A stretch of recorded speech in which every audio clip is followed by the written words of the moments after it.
All right, welcome everybody to our third month of the Mix and Match Blanket Club. Hope everybody is enjoying this. I certainly am. Very much. It's been a lot of fun to learn different things, and this morning we had a bunch of people here going through it, and it was fun to hear people look at the stitches and figure out, oh, hey, I could do this and apply it somewhere else. So the teacher in me loves when people apply things. So, all right. So today we're going to demonstrate, I'm going to demonstrate 3 stitches. These are the last 3 stitches in the textured section. I'm going to demonstrate, let me flip over here, share my screen. I'm going to demonstrate the basket weave. Let's see if I can make this a little bigger.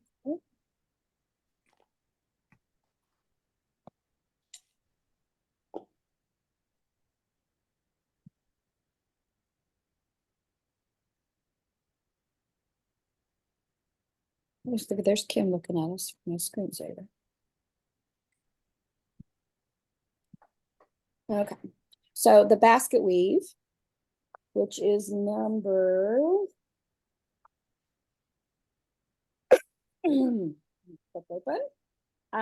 number 15. This would also apply if you want to do the giant basket weave, number 16. It's I'll show you how you can do either one of those. It's the same technique. It's just how many repeats you're doing that changes. And then we're going to demonstrate the ridged ripple, which is number 17. And looks like that. This one I really like. This is definitely a strip I'm putting in. I haven't cut my yarn yet. I'm gonna keep going on this one. And then the last one is the herringbone, which I'm undecided at this point. It's a fun stitch, but I might use this as a filler at some point because it's got some nice texture to it, but it's a little fiddly, but I'll show those to you. All right, let's start with a little basket weave. Get my notes here. Make sure I tell you all the things I need to tell you about it.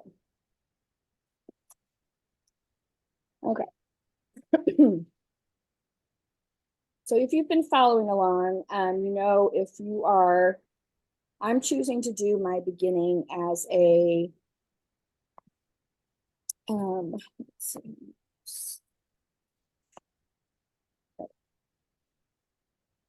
A foundation single crochet. Focus in. Okay, here we go. As opposed to doing a row of chains and then a row of single. But you can choose to do either one. It's up to you, but I'm doing it in the foundation single crochet. All right, so the basket weave. If you're going to be doing the foundation single crochet, it works up in a multiple of 8. It says 8 plus 3. So if you're doing chains, you'll do multiples of 8 plus 3 additional chains. If you're doing a foundation single crochet row, then you'll do multiples of 8 plus 2. Okay, you don't need the extra chain because you don't need a turning chain when you do the foundation single crochet. So if you're doing the foundation, that allows us to skip row 1 as well, because I've got a row of single here. I've done a row of chain and a row of single, and I believe I've got 18 stitches here. So I'll do multiples of, I'll do 2 repeats of it. 2 multiple, and I think I messed up that stitch there, but we're going to do that. Row 2 is where we're beginning in this. And the first thing it says is chain 2 counts as a first stitch throughout, which it is code for when you make the chain 2.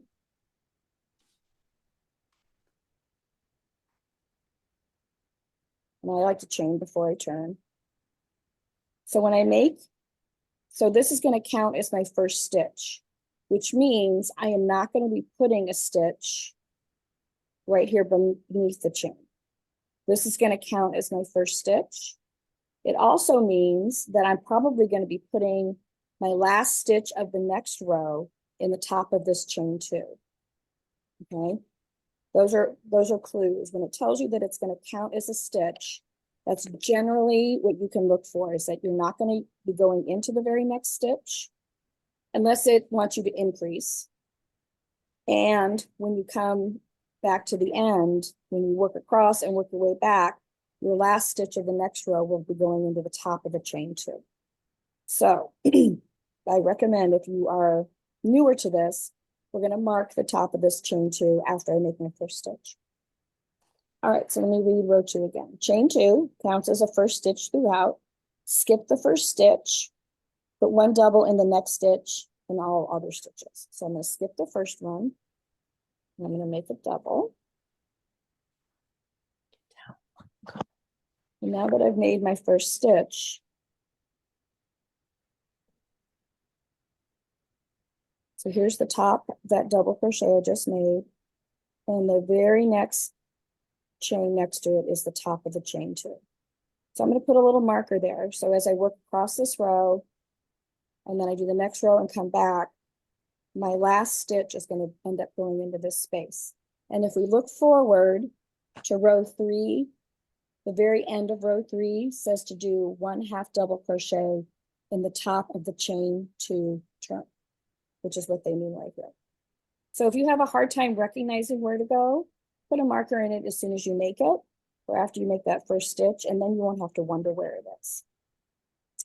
Okay, so I'm going to do doubles all the way across.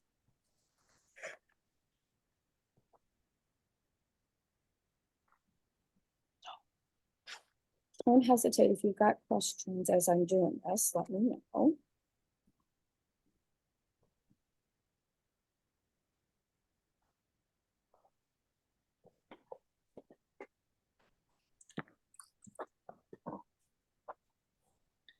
Go lay down.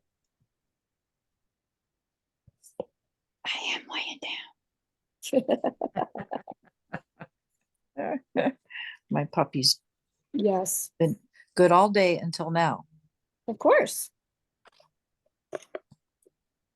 Since I've been home for almost 2 weeks now, Herschel was very surprised when I left the house today.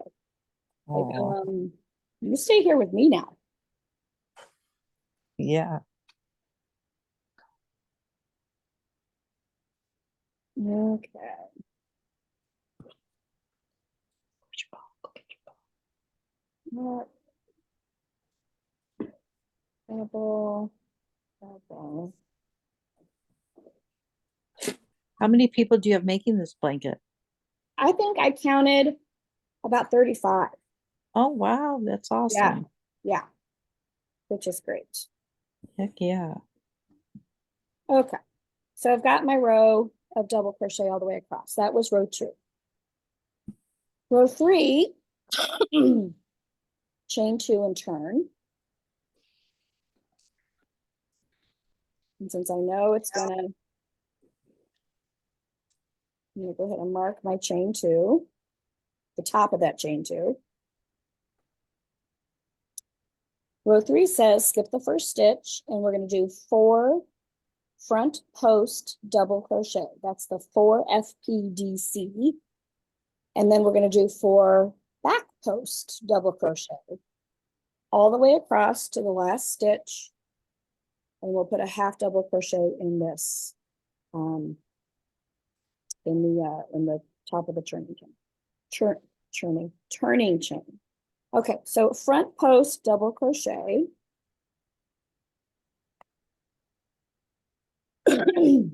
is a regular double crochet. It's just where you are making the stitch. So instead of making it into the top where we're used to making it, or the top of the stitch, we're going to make it around the post of the stitch. Since this is a front post, we're going to come from the front side. We're going to come underneath that post and come back out on the front side.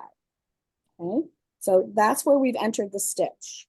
And then it's a regular double crochet. Yarn over and pull it up. You've got 3 loops. yarn over, pull through two, yarn over, pull through two.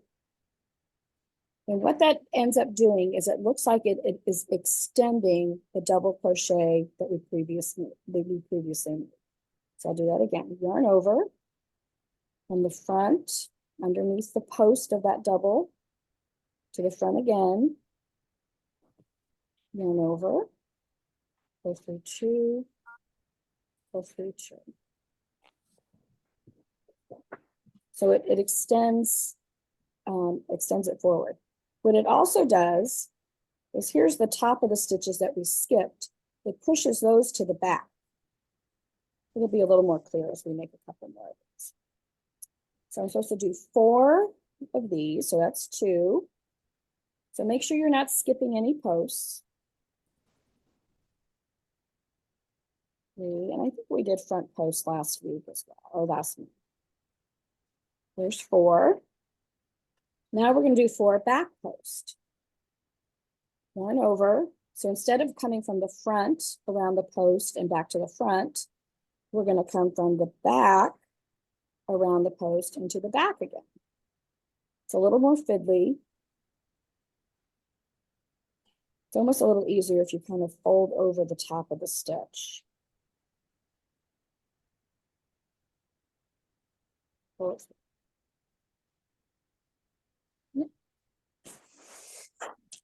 One, 2, 3, and 4.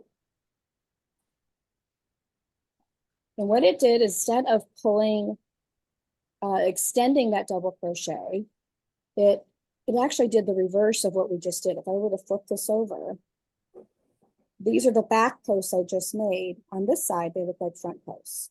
So this will be a completely reversible strip. All right, now back to front post. 4 front posts.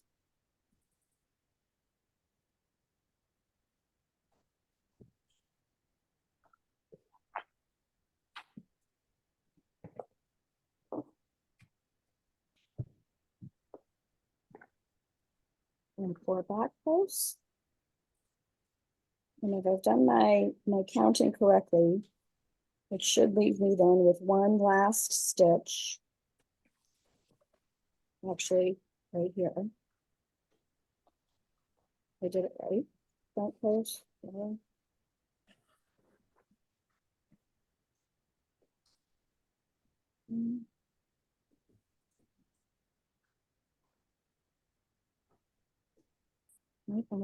Oh, look at that. I need to increase. We're going to pretend I didn't do that.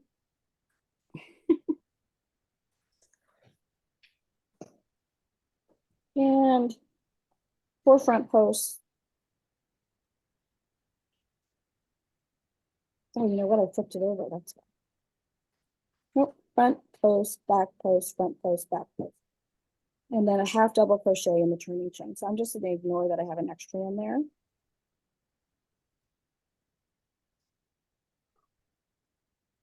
Okay. So here we did 4 front posts.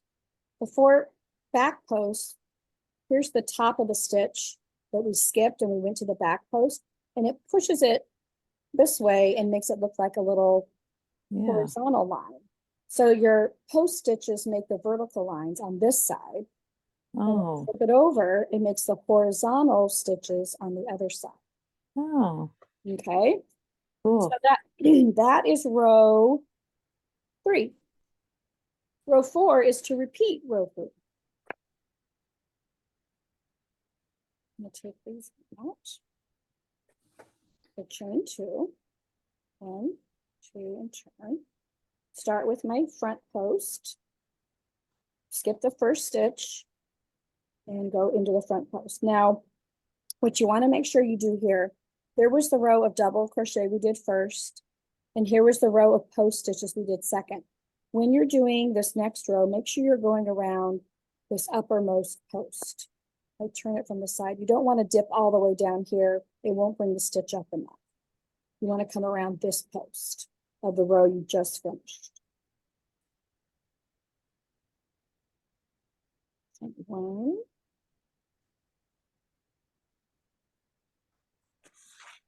Two. Three. And four. And then back post.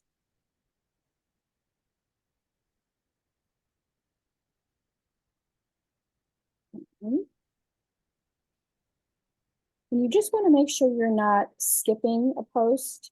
It'll be pretty clear because your pattern sets up very quickly here if you're off. So just be mindful that you're of your stitches, that they're all lining up. There's 4 back post, 4 front post.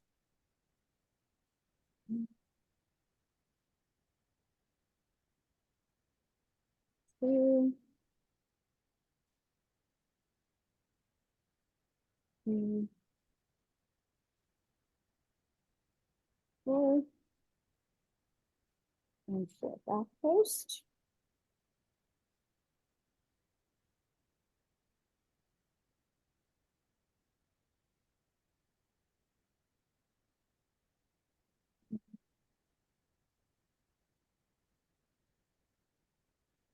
Two, 3, post, and then a half double crochet in the top of the chain, turning chain. Take that marker out first.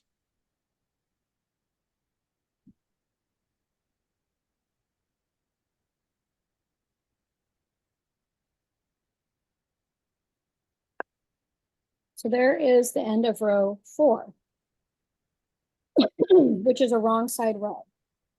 Because this is a reversible block, it's alternate.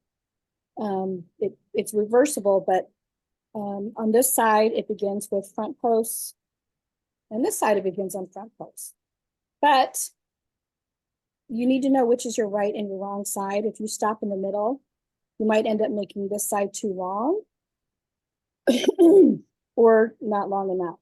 So since we just finished a row 4, which I know from my pattern that even number rows are wrong side. My next side, I'm going to chain and turn, is a right side. I'm going to put a stitch marker that I can only see from the right side.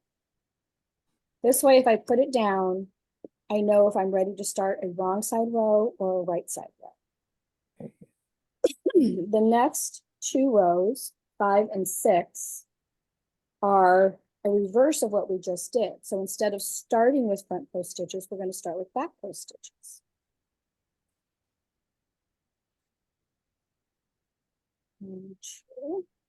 So instead of continuing this, we're switching. So we've finished this block, and now we're going to make a new block that's the reverse. So we'll start with back post stitches. And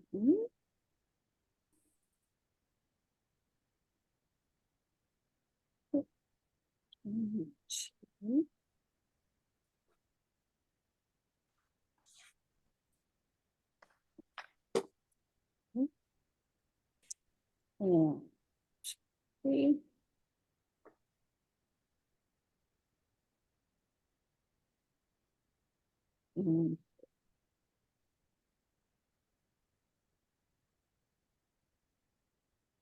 So now I've started a new block.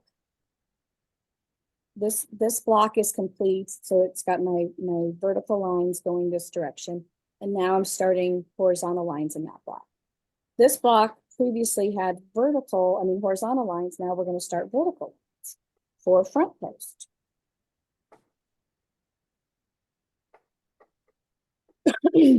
So rows 3 and 4 are the same row. You just do one on the right side and one on the wrong side. And rows 5 and 6 are the same row. You just do one on the right side and one on the wrong side. And that will be your repeat for however long you want your strip to be. Back to back post. So what I figured out is if you stop in the middle, because you will, it's a very fun block to do, because won't have to really pay attention too much after you've figured out your pattern. I like that it has texture and it has shape to it. So I like something that gives you kind of a multiple bang here. So not only do we get this cool kind of ribbed texture, but we're also getting these shapes showing up, the square shapes.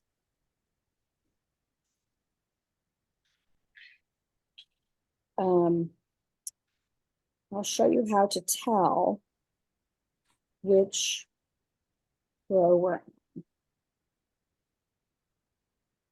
in. So this one ends with front post stitches, and then a half double in my turning chain. Okay.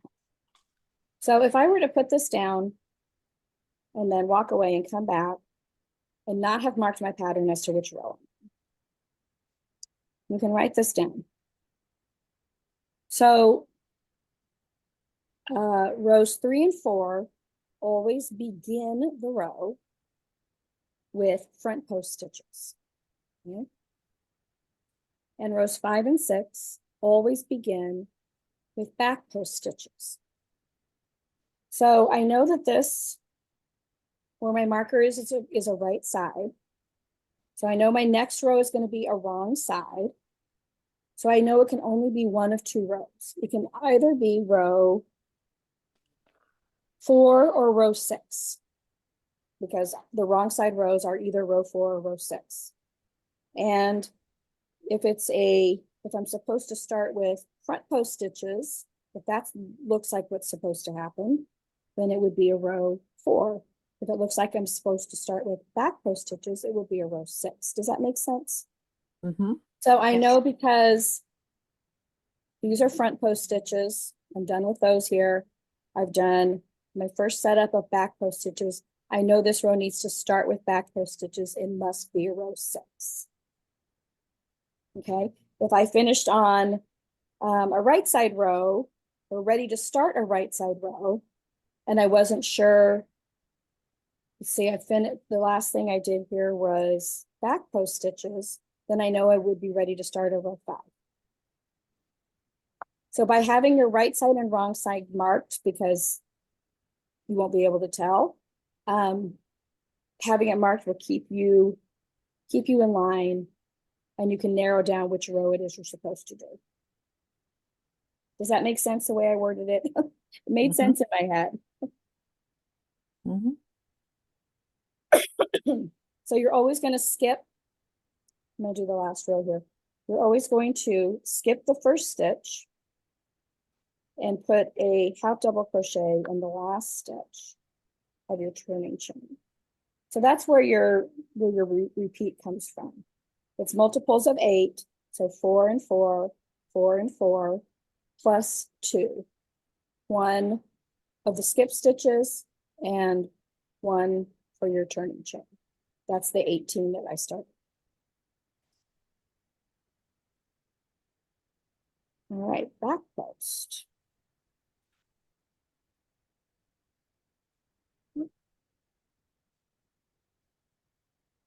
This is also another one of them that once you get the first repeat done, it's much easier to get those back post stitches.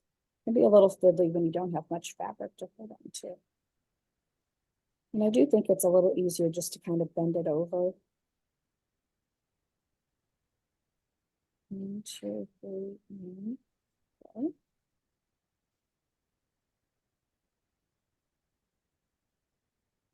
And then front post. Make sure you're going underneath the top of the post from the previous row. Don't dip down too far. If you were to dip down here, let me show you what would happen. It would bunch up your stitch. It wouldn't come up very high. And in some patterns, that's they do that on purpose for texture or to set up the next row. But you want your stitches to be nice and tall. 3 and 4.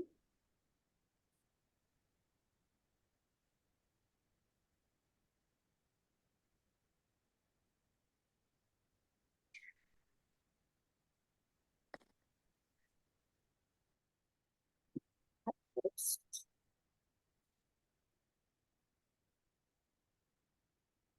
One.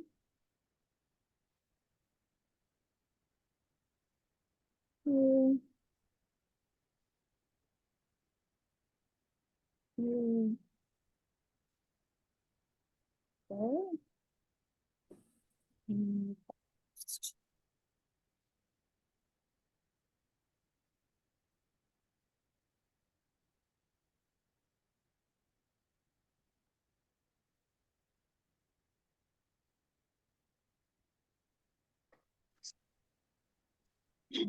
purple.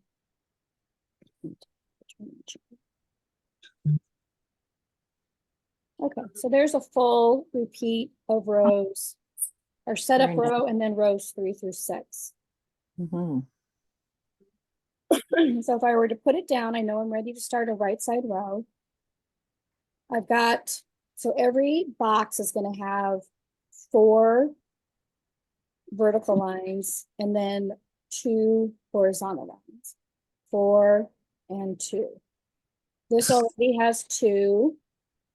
We're going this way 2. So I know I don't want to do another back post. It would make this too tall. I'm ready to go to row 3 and start with front post stitches. So the only difference between this block 15 and 16 is how many stitches in the repeat. It's a wider and taller block. So they've added more stitches as opposed to 4, it's 6. And they've added 2 additional rows to make them taller. It's the only difference. The technique is the same. So you can choose which one you would like to do if you like this style. Okay. Okay. That's the basket weave. Pretty. It is very Pam, pretty. And it Pam, does I look have a very question. soft. Yeah. What's your question? Because I came in late. When you did, if you do a foundation single Yeah. crochet for your row, are we still doing multiples of 8 plus 3? 8 plus 2. You just drop 8 off plus one 2. of the, yeah. And Okay, thank you. that's consistent all the way through. Just drop off one of Off the one. pluses. Because it's Gotcha. what that's including is 1 turning chain. Okay. Yeah. Thanks. Because it's the next row is a single. So it's just a 1 turning chain. So all we're doing is eliminating that one of the turning chains. Okay. Yep. Yep. Thanks. So it is a nice stitch. I feel like it's nice and squishy. You could play with your hook size a little bit if you, I don't feel like the holes are too big on here. I think I may go back and do some more of this one. But that's basket weave. Okay, next one is, let me put my notes back. Ridged ripple number 17 is, this one was fun too. Michael, can you look up there what the date is? So this one I started with the hook I've been using all along, my 4-0. This stitch requires you to go, instead of a post stitch, or instead of going underneath both loops, you're only going underneath the back loop. And when you only go underneath the back loop, it causes this great texture. It pulls the stitch, the rows forward and back, so you get this really cool texture to it. But it also, when you only go into the back loop of a stitch, it opens it up and makes it a little holy. So after I had done several, I wasn't really very happy with the fabric. So I dropped down from a 4 millimeter. I just played with some hook sizes. I ended up with a 325, and I'm going to show you. And that's what I ended up doing. I just liked the way, let me zoom out, the fabric looked a lot more. It just had more definition to it. It's still very squishy and soft. It's not firm at all. But I just like the way it kind of closed up those back loop holes a little bit. So you might want to play with that, but keep this in mind. This is the same number of stitches. This is on a 4 millimeter, and that's on a 325. So it really makes it much more narrow when you change your hook size. So you might want to add if you're wanting to keep a certain number, you might want to add an extra repeat. You end up doing that. that I didn't care so much about, so I left it like this. But it's a very fun stitch. I love that it's got dimension to it. It is also completely reversible, which is Oh. nice. The nice thing about this one, and you don't have to mark your right side and your wrong side, because there's only one row you're going to repeat. After we get our setup row done, then you're just doing one row, repeating it over and over and over again. So it's not critical that you mark your right side and wrong side here. Okay. We've got a bigger piece here to show. So this one is a multiple of 12 plus 13. So you actually almost need an entire second repeat to really make it happen. So I did, since I'm doing the foundation, I did 12 plus 12. So I have 24 stitches here. Okay, so I'm just doing one version of this. The more you add, the more ripples you will get. The more multiples of 12 you add to it.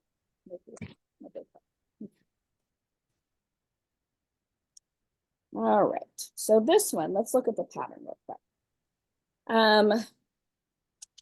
So we're going to start with row 2. Starts with a chain 2, does not count as a stitch throughout. So in this one, the chain 2 I start with is not going to count as a stitch, which means I'm not going to end up putting stitches into the top of a turning chain. It's just going to be a turning chain on the edge. It also means that when I go to make my first stitch, I will go into the very first stitch underneath the turning chain. I won't be skipping a stitch. Okay? And then this row 2 is really your setup row. Because what we need to do here is we need to go from a straight line to a wavy line. So the setup row, which is what we have right here, is creating the shape for our ripple. Okay, it's turning the straight into a wave. And then you'll continue and you'll do one row over and over and over again. And then when you're done, you need to do a final row to turn your ripple back into a straight edge. And they've got this marked as the next row after you do your repeat, okay? So you don't want to leave that out, otherwise your edge will be rippled and it'll throw you off. Okay, so we're going to chain 2. And I undid this from this morning. Let me just double check that I do in fact have 24. It's kind of crucial on this part. 2, 5, 6, 8, 9, 12, 13, 16, 18, 20, 24. Perfect. The other thing is you're going to get really tired of me saying back loop only all the time. So every stitch in this pattern is a back loop stitch. So if I stop saying back loop, you still have to do it. All right. So here, let's set up. We're going to do a chain 2. 1, 2, and chain. And our setup is to do 1 double, 2 half doubles, 6 singles. So we're building some height. We're going to start with a double, and then we're going to go down to a little shorter stitch, 2 half doubles, and then some singles, and then we're going to build it back up with half doubles, up to doubles, back down to half doubles and singles, back up to half doubles, and end with doubles. So we're creating the peaks and the valleys for our ripple. All right, chain 2, and then 1 double, back loop only. So instead of going underneath, Okay, babe. we're just going to go underneath the back loop. So I end up kind of holding my chain and holding my stitches here in the beginning, because that loop is going to want to hide from you. We're going to do 2 half doubles. The other thing that's a little bit hard, so as you can see, I did that double into that back loop. It pulls up a big loop. Resist the urge to pull up, because it will only make it more noticeable and pronounced. When you make the next stitch, it will kind of adjust the tension on that and pull it back down a little bit. But when you're making your stitch, Make sure you are looking and going into the next stitch. So here's the loop we were already attached to. The next back loop is right there. So when you go in to make your stitch, resist the urge to really pull up. Keep it down a little lower, and it'll reduce the amount that pulls. So 2 half doubles.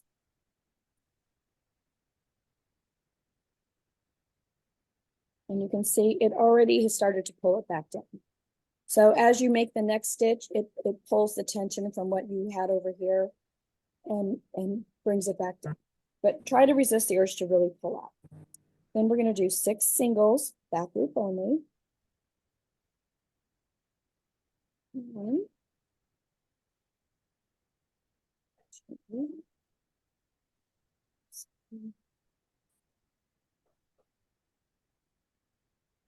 3,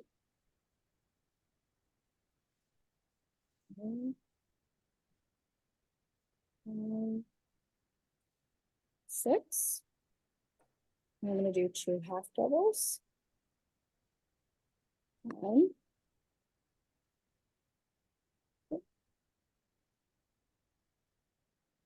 2, and 1 double. That's my repeat. So now I'm going to repeat that again. I started with 1 double, 2 half doubles, 6 singles, 2 half doubles, and double. So we'll do that again. So start with a double, back loop only. 2 half doubles.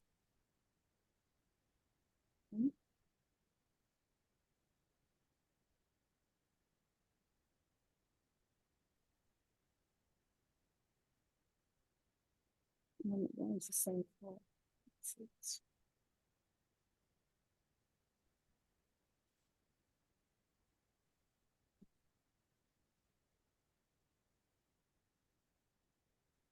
All right,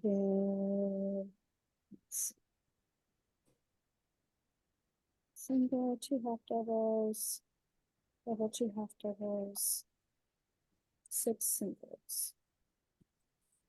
1, 2, 3,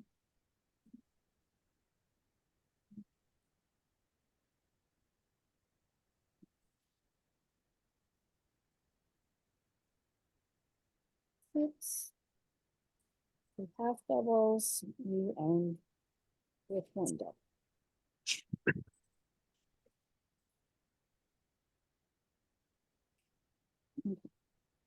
So it will curl a little bit, and once we do our next row, it'll straighten out this bottom part. So that's your setup row. That was row 2. Row 3 is going to be your repeat row. Chain 2. And now we continue and we make, excuse me, our ripple.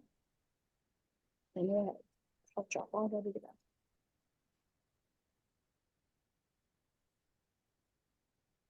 Right, for the high points, we're going to make the high points by doing increases, and we're going to do decreases to make the low points.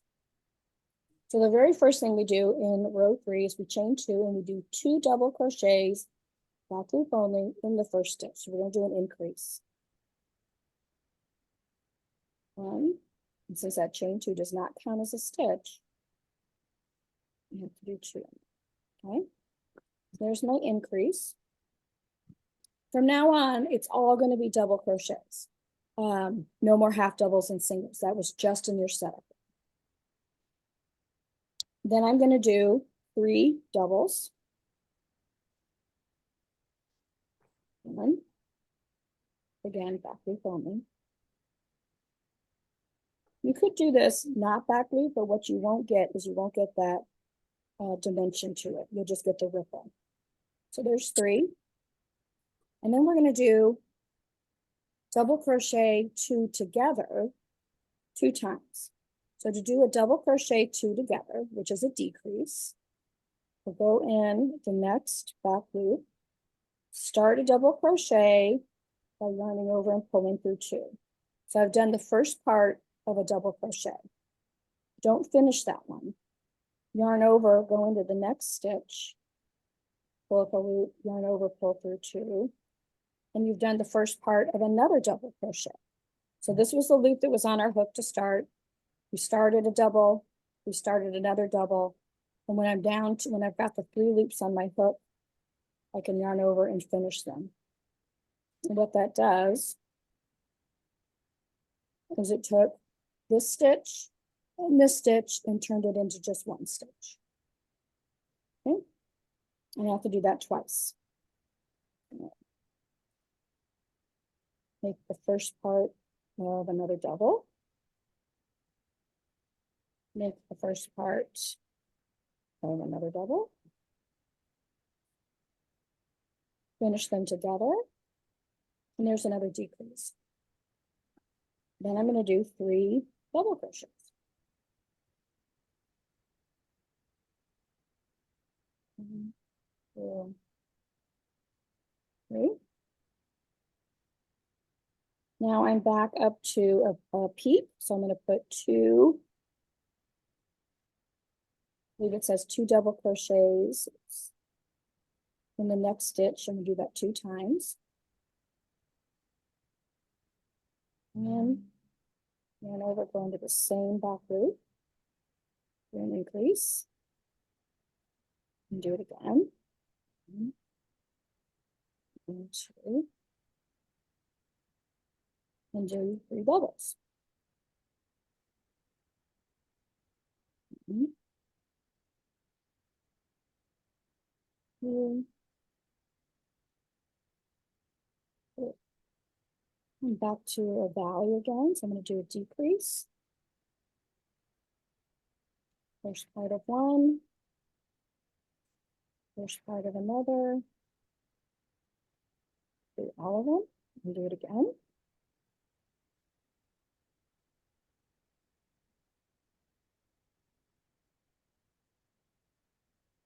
And then 3 doubles.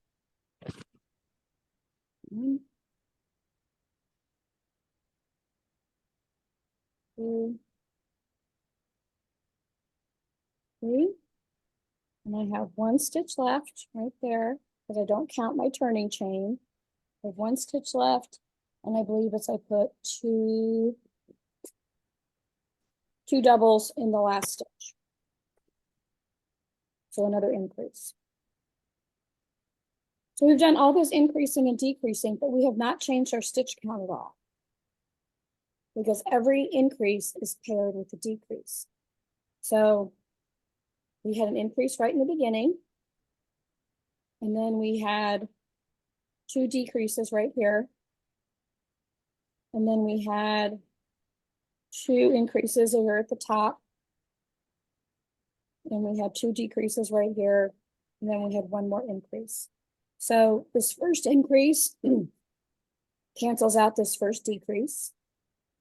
This decrease cancels out this increase. This increase cancels out this first decrease. And this decrease cancels out this increase. So you will always end up with the same number of stitches at the end of the row. That's your repeat. You're going to do this row 3 over and over and over again.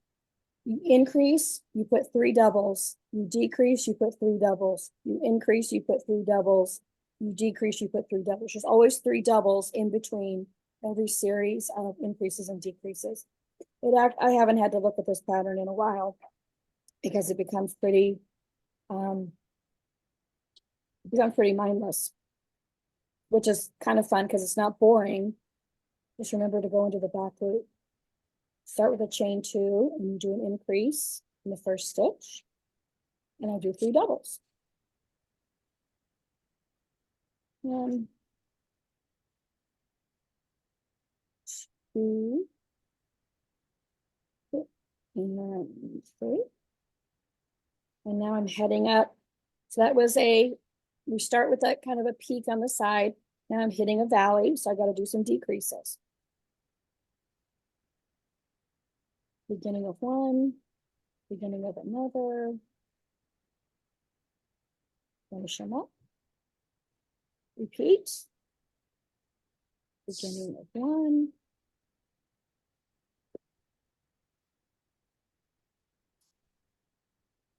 Beginning of another. Finish them up, and then 3 doubles.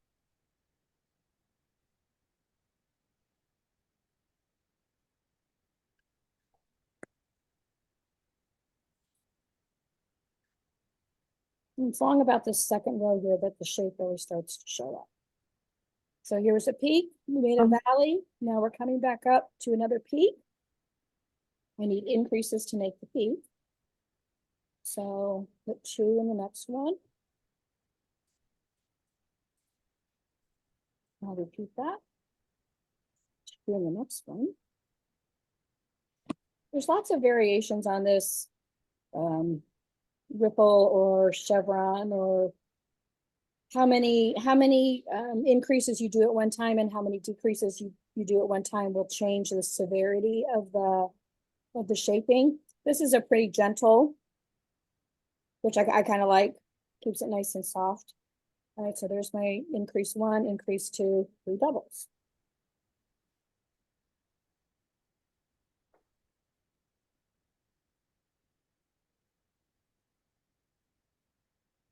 So weird that the sun is still shining. 1, 2, 3. All right, and decreases. 1, 2, finish it off. 1, 2, finish it off.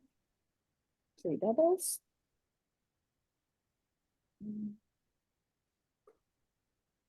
2, 3, and 2 in the last.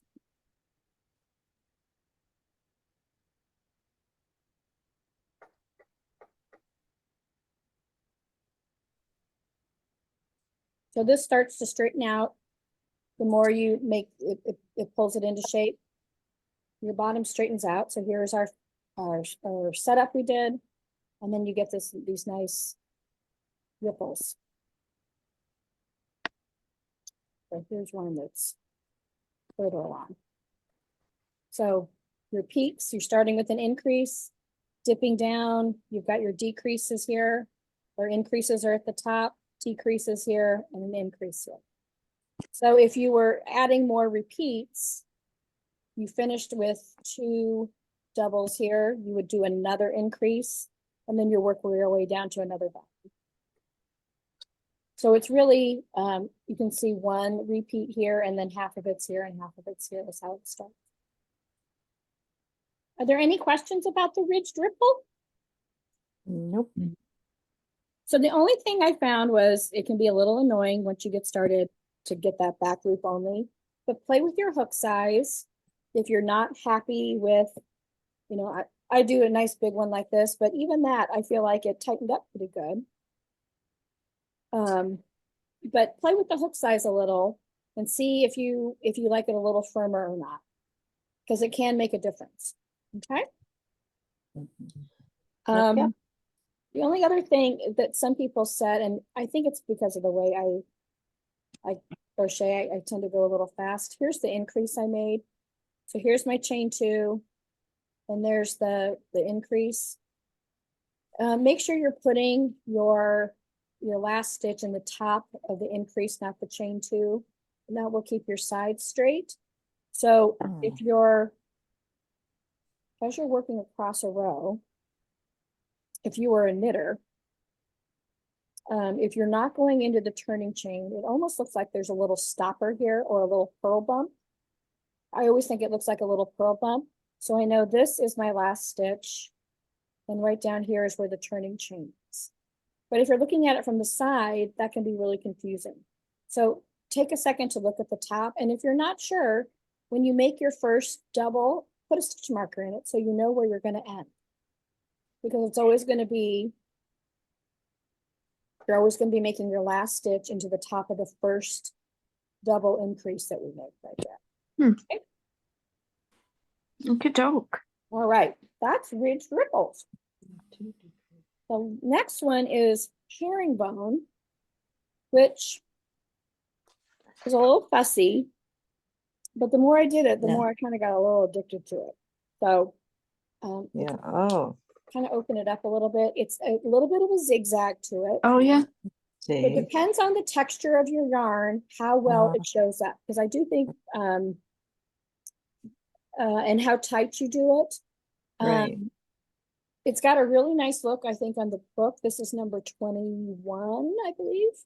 Mhm. So you might want to play with hook size a little bit on this, but do a few rows because it does take a little while for the pattern to start to show up. Okay. Yeah, you almost don't see it until it's large, pulled out. You really don't see it Yeah. until it's large. It's hard to see it. Yeah. Yeah, what's nice about this one though is it's any multiple. So because you're making everything is happening on the one stitch. You're not relying on other stitches to create the stitch. So it's any multiple that you want it to be. Okay. So if you want to play with the stitch a little bit, I think I have 6 stitches here. 1, 2, 3, 4, 5, 6. Just to practice or to play a little bit. It's a little bit fussy, but once you get the rhythm, it's kind of addicting. It's one of those stitches that's it's easy, but it's not boring, but it's kind of mesmerizing. All right. So this is called herringbone double crochet. You'll start with any number of chains that you want. And then you have, you're just doing one particular stitch. So there's no, we're going to chain 1 to turn. Let me pull off some yarn here. If you're not sure about the stitch, just cast on like 6 or so and just play a little bit. It does take a little bit of time to get the rhythm. So I chained 1. Now I'm going to do a double crochet across. But here's how you do a herringbone double crochet.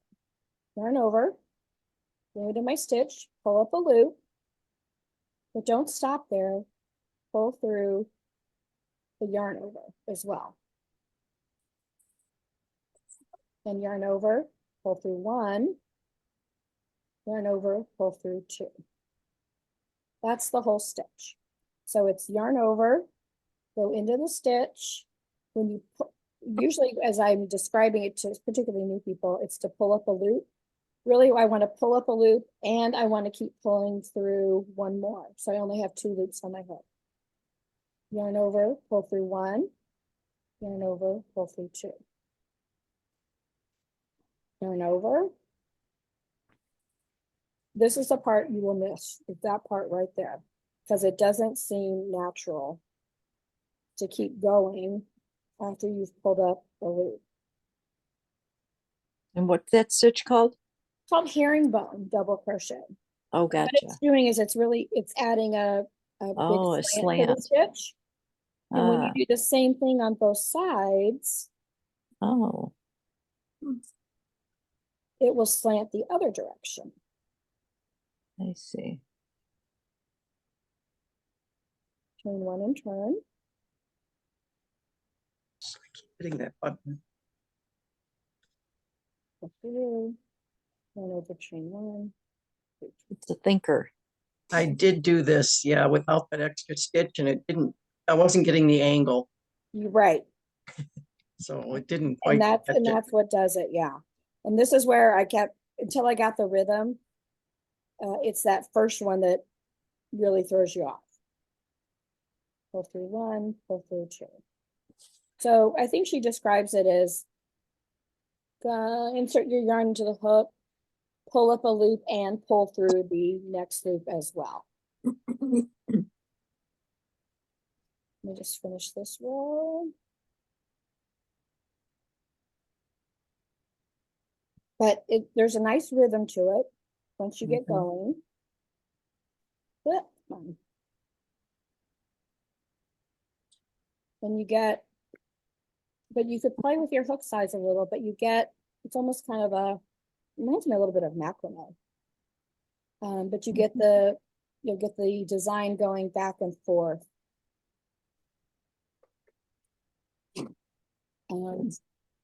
That's a good example. Yeah, it's a pretty, it's an easy. I can see it now more. Yeah, because you of what really have, you need a couple yeah. rows to really see it. And Yeah. once you kind of open it up, you can really see it. And that extra Well, little loop If you makes had it, a little, if you had a lot going on, I think a smoother yarn, this looks nicer on. This yarn is a little, I'm gonna say fuzzy, but it's a little fuzzy. I think it looks nicer on a smoother yarn. I would need to do a few more rows for it to show up. But it's worth your time to play with it and to see if you like it. It could be a really fun accent to add if you don't end up using it as a strip. It's a nice, because it's not reliant on anything else to create the stitch. You could add a row of this in, or rows of this in a border. The border of a blanket would be really pretty, just to add a little bit of texture and dimension to it. That could be really fun. And that's the herringbone. Hmm. Are Nice. there any questions? They were easy this week. It was mine. This one feels unnatural. Yeah, it feels weird to keep pulling it through. Yeah, it really does. So next month, we're going to move into mosaic stitches, which means 2 colors. So next month we're going to do number 24, the Tartan Vibe, which is, Oh, that's so pretty. yeah, I really like that one. Love it. The Tartan Vibe, and then we're going to do blocky spots, I think. Yeah, 26 blocky spots, this one. Okay. And then the tiny dots, number 29. 7. Or 27. This one. Oh. yeah, Um, those, to learn something like So that. you'll need, so if you're, you'll need 2 colors next time, if you're gonna play along at the same time.